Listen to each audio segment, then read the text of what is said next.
Hey guys, welcome back to Stax Chess. My name is Stax. You can call me Stax. Today, I'm going to teach you more things about how to play chess. This is what is called check. Check is when a piece is threatening the king. Check can be blocked or getting out of. Getting out of meaning like moving or whatever, or blocking by moving a piece in front of it. This is called checkmate. Checkmate is where you're in check, but you can't get out of check in any way. You can't kill the piece and get out of check. And you can't block anything to get out of check. You can't move to get out of check. That is what checkmate is. I can't take the queen because the knight is protecting it. So that is what checkmate is. Now on to castling. Castling means you move your king over 2 spaces, and you move your rook over 2 spaces as well. This is to protect your king from check and checkmate. However, you cannot castle through check, so that would be check if I was right there, right? So I cannot castle through check. I can also not castle into check, as this would be check, right? That would be check because of that. Also, you can only when you castle, you can only move your king 2 spaces. So, queen side castle would look like that.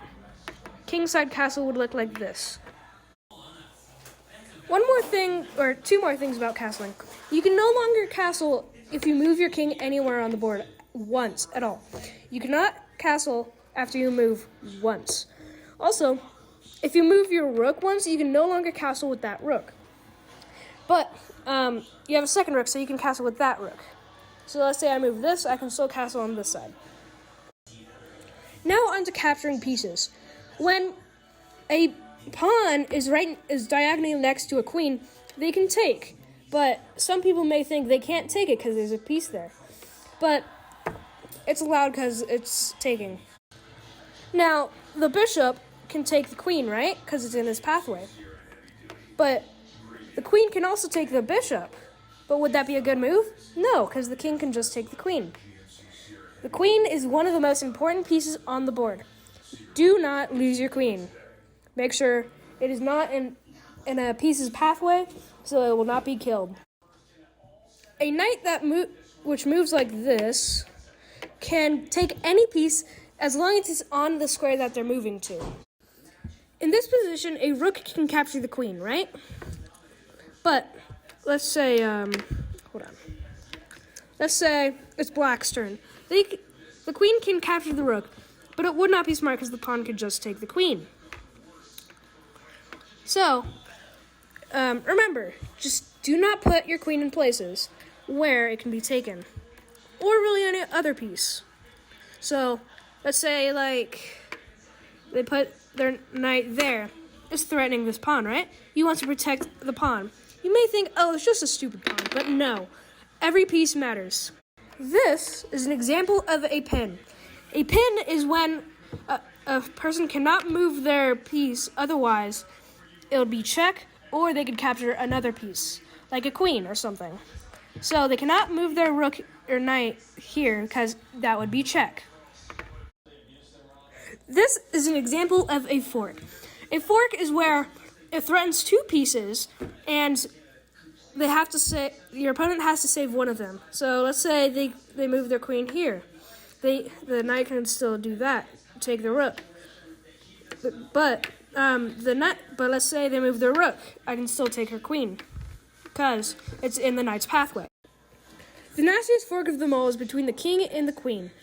Because the king is in check, right?